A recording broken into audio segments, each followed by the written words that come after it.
Hello students, welcome back to physics with Shubham sir. आज हम लोग नया लेक्चर लेके आ गए हैं इस यूनिट्स एंड मेजरमेंट्स चैप्टर में। यूनिट्स एंड मेजरमेंट्स हमने लास्ट लेक्चर में स्टार्ट किया है। यहाँ से 11th स्टैंडर्ड का फिज़िक्स स्टार्ट होता है। तो ये पूरा एक लेक्चर सीरीज़ चलने वाला है जिसमें हम 11 के सारे टॉपिक्स कवर करेंगे। पहला चैप्टर में हम लोग एक लेक्चर अपलोड कर चुके हैं जिसका लिंक मैं डिस्क्रिप्शन में डाल दूँगा। चैनल पर तुम सर्च भी कर सकते हो, यूनिट्स एंड मेजरमेंट 01। आगे यूज़ करना physics with Shubham sir, hopefully मिल जाना चाहिए, बट आई डोंट थिंक अभी इतना इजीली एक्सेसिबल होगा। ठीक है, तो आज जो हम लोग चैप्टर में करने वाले हैं वो पिछले लेक्चर का ही कंटिन्यूएशन है। पिछले लेक्चर में हमने देखा कि सिस्टम ऑफ यूनिट्स क्या होती हैं। हम लोग ने देखा कि सिस्टम ऑफ यूनिट्स में कौन कौन से सिस्टम्स थे पहले और उनकी क्या क्या यूनिट्स हुआ करते थे। जैसे MKS सिस्टम देखा हमने, CGS सिस्टम देखा, FPS सिस्टम देखा, राइट। उसके बाद फिर इन सब का जो कन्फ्यूजन था उसको हटाने के लिए एक फाइनल यूनिवर्सल सिस्टम आया या इंटरनेशनल सिस्टम आया जिसको हमने बोला SI system, right. SI system यानी सिस्टम इंटरनेशनल या इंटरनेशनल सिस्टम ऑफ यूनिट्स, जो स्टैंडर्ड सिस्टम बना जिसको पूरे वर्ल्ड ने एक्सेप्ट किया और उसके हिसाब से हम लोग को 7 फंडामेंटल क्वांटिटीज़ मिली। उन क्वांटिटीज़ का क्या फंडामेंटल यूनिट्स होता है वो मिला। ये सब देखा हम लोग ने अब तक, ठीक है।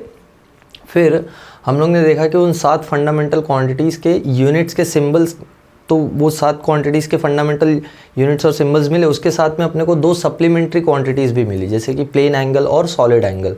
तो प्लेन एंगल और सॉलिड एंगल के बारे में भी हमने समझा कि प्लेन एंगल क्या होता है, 2D एंगल होता है। सॉलिड एंगल क्या होता है, 3D एंगल होता है, राइट। तो ये सब मैंने डिटेल में पिछले लेक्चर में बताया है, वहाँ जाके देख लो तो ये लेक्चर ज़्यादा अच्छे से समझ में आएगा। अब पिछली बार हमने जो सिस्टम ऑफ यूनिट्स देखे थे और जो यूनिट्स हम लोग लिखे चले जा रहे थे कि हाँ इसका यूनिट ये होता है, इसका यूनिट ये होता है, तो उन यूनिट्स को या उस सिस्टम को यूज़ करने के लिए कुछ गाइडलाइंस है। वो गाइडलाइंस के बारे में आज अपने को समझना है। We are going to talk about guidelines to use SI units, ठीक है। SI यूनिट्स को यूज़ करने के लिए SI सिस्टम ने कुछ गाइडलाइंस भी दिए।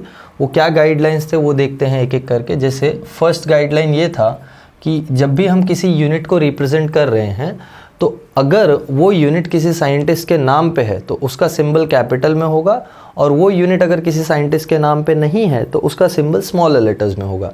बट अगर मैं पूरा यूनिट का नाम लिख रहा हूँ, सिंबल नहीं नाम लिख रहा हूँ पूरे यूनिट का, तो वो पूरा यूनिट हमेशा स्मॉलर लेटर्स में लिखा जाएगा। So full names of all the units are written in smaller letters, okay, whereas but the symbols of units named after a person मतलब कौन हो जाएगा, कोई साइंटिस्ट जिसके नाम पे यूनिट का नाम पड़ा है, ठीक है। A scientist or a person is written or is represented by capital or uppercase letters, okay? जैसे एग्जाम्पल देख लो। एग्जाम्पल ये है, जैसे मुझे लिखना है कि force is equal to 10 newton, तो ये न्यूटन के नाम पे यूनिट है तो कैपिटल N। Whereas जैसे फॉर एग्जांपल मुझे लिखना है मास इज़ 100 किलोग्राम, तो किलोग्राम किसी पर्सन का नाम नहीं है तो स्मॉल kg। ये तो इसका रिप्रेजेंटेशन हो गया या ये सिंबल्स का रिप्रेजेंटेशन हो गया। और कुछ जैसे फॉर एग्जांपल मैं लिख सकता हूँ force is equal to 15 newton, तो जब मैं पूरा नाम लिख रहा हूँ, देखो पूरा नाम लिखना, न्यूटन नहीं न्यूटन, पूरा नाम जब मैं लिख रहा हूँ तो वहाँ पे मैं कैपिटल लेटर्स नहीं यूज़ कर रहा हूँ, वहाँ सारे नंबर पूरा जो नाम है वो पूरा का पूरा स्मॉलर लेटर्स में लिखा गया है, ठीक है। तो ये एक चीज़ ध्यान रखो। और भी एग्जांपल्स ले लो, जैसे फॉर एग्जांपल एक यूनिट है प्रेशर इज जैसे 25 पास्कल, तो ये पास्कल के नाम पे है, बट ये देखो जब हमने पूरा नाम लिखा तो हमने सारे स्मॉल लेटर्स लगाए, ठीक है। हाँ, अगर पास्कल में रिप्रेजेंट करता सिर्फ सिंबल फॉर्म में तो वो था कैपिटल PA, ठीक है। तो ये फ़र्क है, याद रखना। सेकेंड क्या है, symbols of units can not be in plural forms. इसका मतलब क्या है, जैसे मैं बोलूं कि या सिंबल्स या बेसिकली सिंबल्स ऑफ यूनिट्स, और यहीं थोड़ा साइड में रख दो, और units can not be in plural form. जैसे फॉर एग्जांपल मैं बोलूँ फोर्स कितना है, force is equal to 50 newton, तो इसको मैं फोर्स इक्वल टू 50 न्यूटन्स नहीं लिख सकता, या डिस्टेंस 100 मीटर्स नहीं लिख सकता, मैं 100 मीटर ही लिखना है। जैसे फॉर एग्जांपल मैं बोलूँ डिस्टेंस इज़ 100 मीटर्स, मैं ms डाल दूँ, तो ये अलाउड नहीं है। Units can't be in plural forms, या ms नहीं लिख सकता, या इसको मैं मीटर्स नहीं लिख सकता, ये अलाउड नहीं है, ठीक है। So it should always be in metre, this is correct, whereas if I write d equals to 100 metres, so this is wrong. समझ में आया ना क्या डिफरेंस है? डिफरेंस है अगर तुम प्लूरल लगा दो या s लगा दो। जैसे हम लोग सोचेंगे ना कि एक होता तो 1 मीटर लिख देते, बट 100 है तो 100 मीटर्स लिखना चाहिए, ऐसा नहीं है, ठीक है। जैसे ये फॉर एग्जांपल न्यूटन वाला करेक्ट है, वेयर एज अगर मैं इसको 50 न्यूटन्स लिखूं तो ये रॉन्ग है, ठीक है। आई होप ये क्लियरिफाइंग एग्जाम्पल है, समझ में आ रहा होगा। सिंबल्स में भी नहीं यूज़ करना है। जैसे फॉर एग्जाम्पल जैसे force is equal to 100 newton, ये करेक्ट है, whereas if I write force is equal to 100 बोला ना मैंने, 100 न्यूटन्स ऐसे लिख दूँ तो ये रॉन्ग है, ठीक है। क्यों ऐसा रॉन्ग है? क्योंकि ये न्यूटन सेकंड जैसा लग रहा है, तो वो एक चीज़ ध्यान रखना, ऐसा एम्बिगिटी या कन्फ्यूजन ना हो, इसलिए ये चीज़ फॉलो करते हैं। थर्ड गाइडलाइन क्या है? थर्ड गाइडलाइन ये है कि when 2 units are used, or 2 symbols I should say, when 2 symbols are used to represent a unit, they should be in a single ratio if they are in division।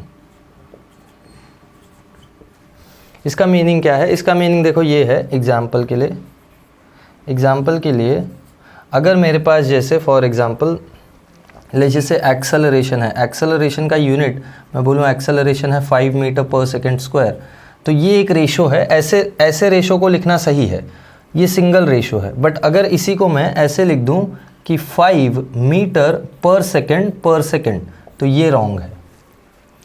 मतलब 2 ratio मैं नहीं use कर सकता, I will always have to use a single ratio.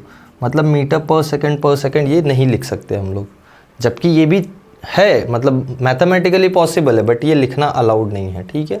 I hope सबको समझ में आया होगा। और एक एग्जांपल ले लो, जैसे फॉर एग्जांपल जैसे मेरे पास है लेजिस से न्यूटन पर किलोग्राम, या कोई भी, जैसे फॉर एग्जांपल वेलोसिटी हो गया, या ऐसा कोई भी यूनिट जैसे तुमको समझ में आ रहा है कि एक्सेलरेशन का यूनिट है 5 मीटर पर सेकेंड स्क्वायर, तो यहाँ मीटर पर सेकेंड स्क्वायर नीचे 2 बार सेकेंड है, तो ये 2 बार सेकेंड को तुम 2 रेशो में नहीं डाल सकते, इसको एक ही रेशो में डालना पड़ेगा, and that should be metre per second square, ठीक है। तो ये एक तरीके से हो गया, या ये 3 गाइडलाइंस हैं, इसको नोट डाउन करो, फिर हम लोग बाकी के करते हैं। नोट डाउन मतलब इसको थोड़ा पॉज करके देख लो क्या है, अच्छे से रीड करो, फिर हम लोग आगे का लिखते हैं। आई होप सबने रीड किया है। चलो नेक्स्ट देखते हैं। 3 गाइडलाइंस देखे अब तक हम लोग ने। देखो तुमको ये गाइडलाइंस ऐसे बाय हार्ट नहीं करना है, या नहीं लिखोगे तो भी चलेगा, ये तुम सबकॉन्शियसली यूज़ करते करते समझ जाओगे। जब तुम बार बार यही चीज़ अप्लाई करोगे ना, तो तुम्हारा ये आदत हो जाएगा। जैसे फॉर एग्ज़ाम्पल एडिशन को तुम, या प्लस का जो सिंबल है तुमको कैसे बनाने आया, वो तुम बार बार याद थोड़ी रखते हो कि हाँ प्लस का सिंबल ऐसा होता है, वो तो अब सबकॉन्शियसली बन जाता है ना। तो वैसे ये सब भी गाइडलाइंस है। अब ये गाइडलाइंस एक बार तुम देख लोगे और यूज़ करना चालू कर दोगे यूनिट सिस्टम में, तो उसके बाद ये भूलेगा नहीं, ठीक है, ये बार बार यूज़ होता रहेगा। ऑलराइट,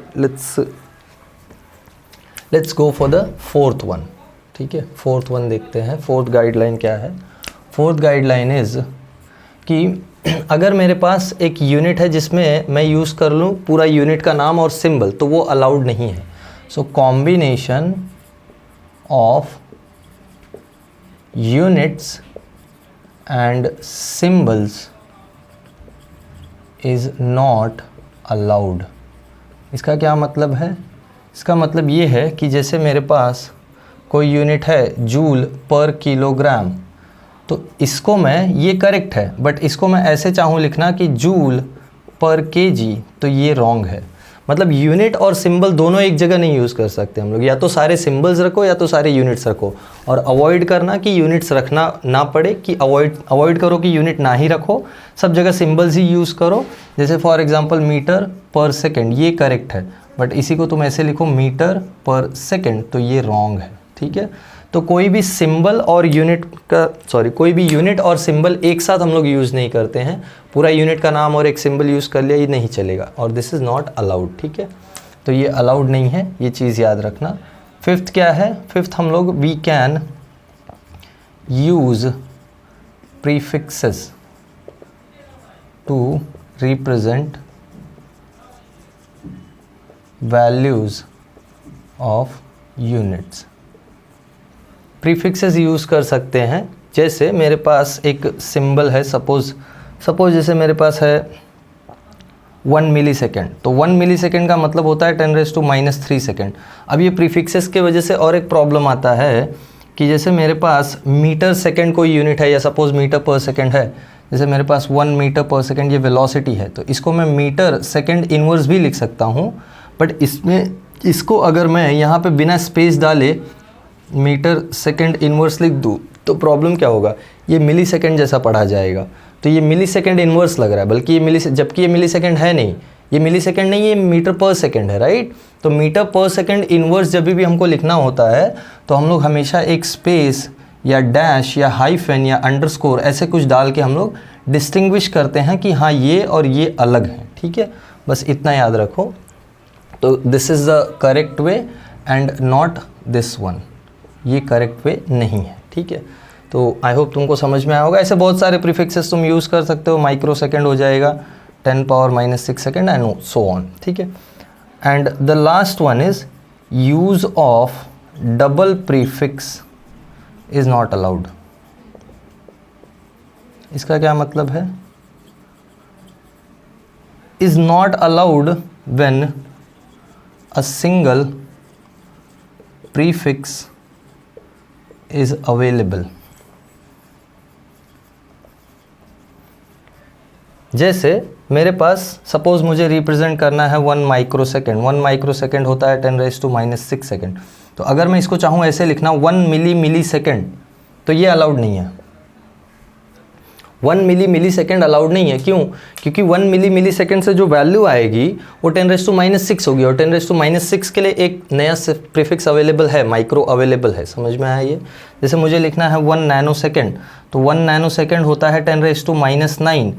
जैसे दिस इज, हाँ ये होता है 10⁻⁹। तो इसको मैं ऐसा नहीं लिख सकता कि 1 माइक्रो मिली सेकेंड, ये अलाउड नहीं है। माइक्रो मतलब 10⁻⁻6, मिली मतलब 10⁻⁻3, तो अलाउड होना चाहिए, बट ये अलाउड नहीं है। क्यों? क्योंकि इससे कन्फ्यूजन क्रिएट होता है। ठीक है, तो ये अलाउड नहीं है। तो ये एक लास्ट यूज़ था।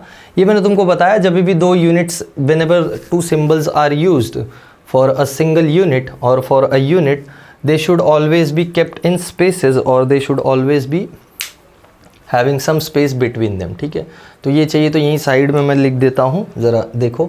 ये नोट डाउन कर लो, या नोट डाउन कर रहे हो तो नोट डाउन करो।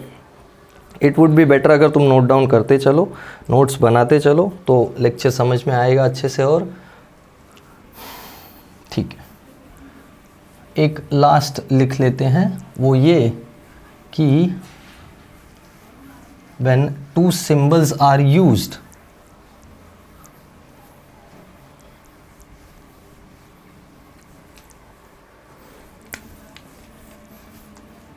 last one is when 2 symbols are used for a unit, they should have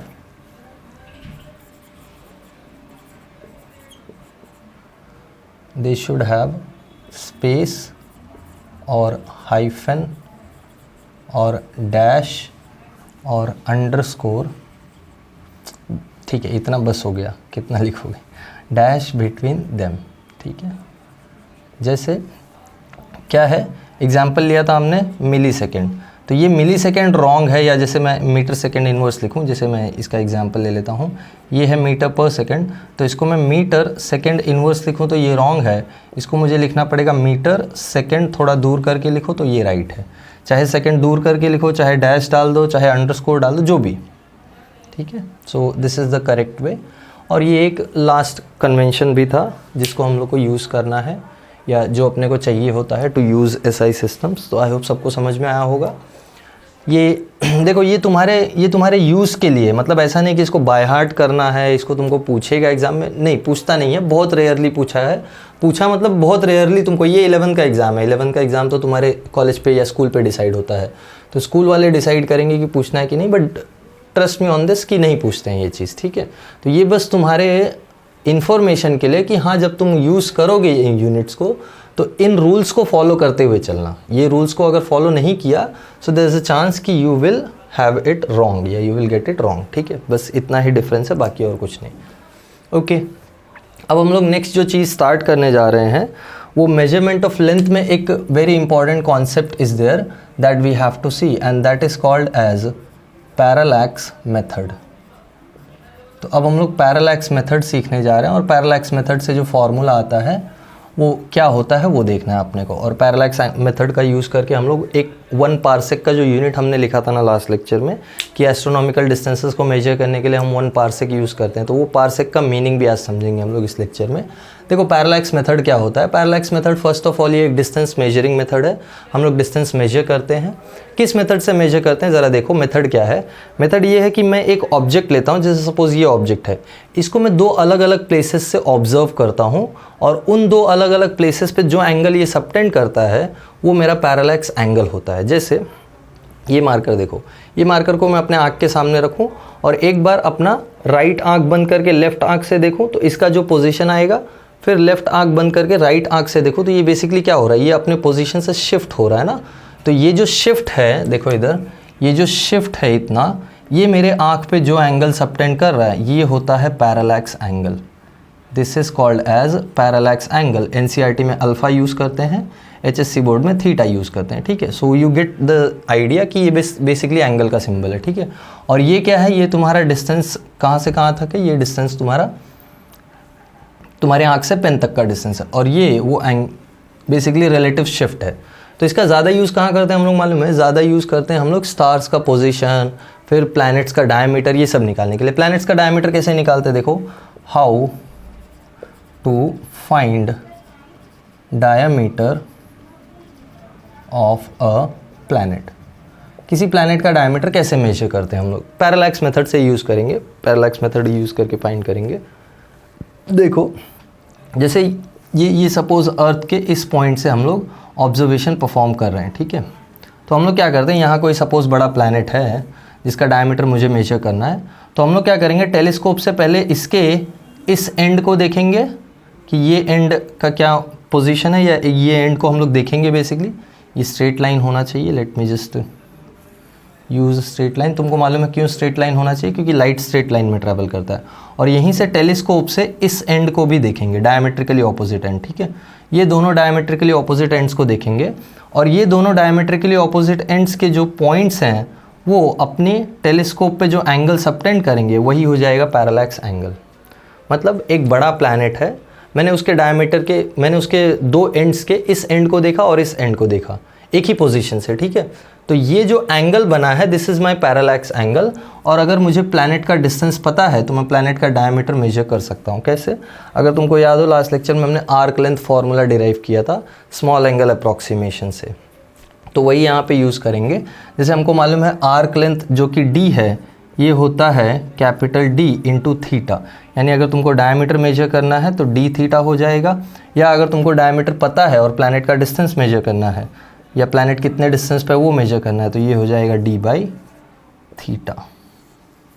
तो ये 2 फार्मूलाज हैं to measure the diameter of a planet, to measure relative position of a star. जैसे इससे हम लोग स्टार का position भी मेजर कर लेते हैं या स्टार का रिलेटिव पोजीशन भी मेजर कर लेते हैं, उसके लिए एक अलग टेक्निक है। जैसे हम लोग यही अर्थ है, अर्थ के जैसे फॉर एग्जांपल ये पॉइंट से और ये पॉइंट से 2 पॉइंट से हम लोग ऑब्जर्व करते हैं। तुम बोलना मत सर आदमी उल्टा बना दिया है, आदमी उल्टा नहीं है, आदमी सीधा है। अर्थ के दूसरे एंड पे या दूसरे साइड सरफेस पे खड़े होगे तो तुम्हारा स्टैंडिंग पोजीशन तो यही रहेगा ना, तो इट्स द सेम वे। और हम लोग एक सपोज़ यहाँ पे स्टार है, जैसे ये एक स्टार है, इसको हम ऑब्ज़र्व कर रहे हैं, तो यहाँ से ऑब्ज़र्व करते हैं और यहाँ से ऑब्ज़र्व करते हैं, ठीक है। तो ये जो एंगल बनता है ये हो जाता है अपना पैरेलैक्स एंगल थीटा, और ये हो गया डिस्टेंस, और ये डिस्टेंस हमको पता है, अर्थ का डायमीटर तो हमको पता है ना, तो हम पैरेलैक्स एंगल मेजर कर लेते हैं, उससे स्टार का डिस्टेंस बता देते हैं कि स्टार इतने डिस्टेंस पे है। कैसे बताओगे? देखो ये डिस्टेंस निकालने के लिए d will be equal to, या अपने को मालूम है small d is equal to what, capital D theta, तो यहाँ से कैपिटल D क्या आ जाएगा, d बाई थीटा। तो बहुत सारे इसके एप्लीकेशंस हैं, जैसे प्लैनेट का डायमीटर निकाल लिया, स्टार का डिस्टेंस निकाल लिया अर्थ से, ये सब बहुत सारे एप्लीकेशंस है। तो 1 पार्सेक जो डिस्टेंस होता है उसको क्या बोलते हैं वो ज़रा समझ लो। 1 पार्सेक डिस्टेंस, ये पैरेलैक्स मेथड सबको समझ में आया ना। हम लोग क्या कर रहे हैं, देखो हम लोग अगर डायमीटर ऑफ प्लैनेट निकालना है तो अर्थ के किसी एक पॉइंट से, यहाँ चाहिए तो मैं लिख देता हूँ, this is our earth and this is that planet, ठीक है। ये अर्थ और ये स्टार। बोलो मत सर स्टार इतना छोटा कैसे? छोटा नहीं है वो, रिलेटिवली उसका जो साइज़ है वो छोटा है। अपने हम लोग जब नाइट स्काई में देखते हैं तो स्टार पॉइंट साइज़ दिखाई पड़ता है ना, तो इसलिए वो छोटा है, बाकी और कुछ नहीं। ऐसा मत समझ के चलो कि स्टार को छोटा बना दिया सर ने, ठीक है। तो देखो एक जो 1 पार्सेक का डेफिनेशन है वो हम लोग देख लेते हैं। डेफिनेशन मतलब उसका आइडिया समझ लेते हैं। 1 पार्सेक क्या होता है? 1 पार्सेक वो होता है कि जो 1 AU का डिस्टेंस है, 1 AU अगर तुमको याद हो तो मैंने बताया था ये सन और अर्थ का डिस्टेंस है, मीन डिस्टेंस। 1 AU की वैल्यू में भी मैं बता देता हूँ, 1.46 × 10⁻11 मीटर्स, तो ये काफ़ी ज़्यादा वैल्यू है। 1 AU का जो डिस्टेंस है वो जितने डिस्टेंस पे जाके 1 आर्क सेकेंड का एंगल बनाता है, ये जो डिस्टेंस है इस डिस्टेंस पे जाके जब ये एंगल 1 सेकेंड का हो जाता है, तुमको मालूम है 1 सेकेंड एंगल कितना रेडियन होता है? मैंने लास्ट टाइम बताया था 4.847 × 10⁻6 रेडियन। मतलब एंगल इतना छोटा होना चाहिए। ये बात समझ में आई? एंगल छोटा होने के लिए डिस्टेंस बहुत ज़्यादा होना चाहिए ना।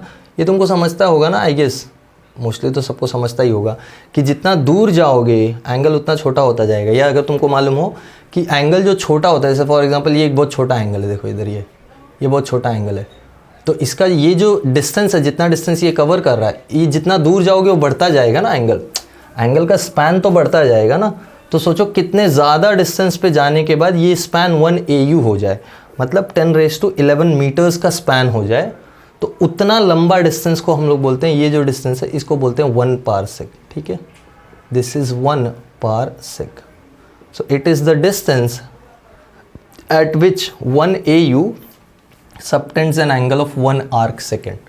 सो इसका डेफिनेशन यहाँ पे देख लो, the distance at which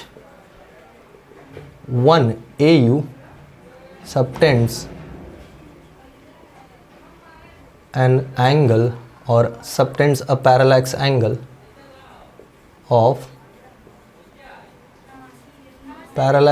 of 1 arc second, ठीक है। 1 arc second का जो पैरालैक्स एंगल सबटेंड करता है वो डिस्टेंस 1 पार्सेक होता है। तो 1 पार्सेक बहुत ही बड़ा डिस्टेंस है। अगर तुमको याद हो 1 पार्सेक के बारे में मैंने बताया था, 1 parsec is nearly 3.26 light years, और 1 लाइट ईयर भी मैंने बताया था, 1 लाइट ईयर होता है 9.46 × 10⁻15 मीटर्स। तो तुम समझ सकते हो इसका भी 3.26 times. So it is a very large distance parallax method से जो हम लोग मेजर कर पाते हैं। तो यूजुअली जब हम लोग हायर स्केल्स पे जाते हैं, जैसे एस्ट्रोनॉमिकल स्केल्स पे जाते हैं, तो वहाँ डिस्टेंसेस बहुत ज़्यादा बड़ी हैं। Let me tell you, they are very vast. So वो सब केसेस में ये सब यूनिट्स काम आती हैं। तो आई होप तुमको समझ में आया होगा। हमने जो भी किया इस लेक्चर में, हमने कुछ गाइडलाइंस देखे यूज़ करने के लिए एसआई यूनिट को, और पैरेलैक्स मेथड देखा कि what parallax method is. Basically ये फार्मूला ही यूज़ होता है बार बार पैरेलैक्स मेथड में, तो ये फार्मूले से फैमिलियर रहोगे तो कुछ ऐसे प्रॉब्लम नहीं है। बस समझ के रखो कि हाँ क्या हो रहा है procedure, diameter of planet measure करना है तो क्या हो रहा है प्रोसीजर, स्टार का डिस्टेंस मेजर करना है तो क्या हो रहा है प्रोसीजर, बस इतना ही डिफरेंस है। बाकी फॉर्मूला दोनों में सेम है, देखो ना इधर d is equal to D by theta, small D is equal to D into theta, दोनों में फॉर्मूला सेम है, बस प्रोसीजर अलग है और मेथड सेम है, मेथड है पैरेलैक्स मेथड, ठीक है। तो ये आइडिया सबको क्लियर होगा आई गेस, जो भी लेक्चर में किया है सबको समझा होगा। कुछ भी डाउट है तो बिंदास कमेंट में पोस्ट करो, I will try to solve it with my best efforts. Okay, bye everyone, have a good day.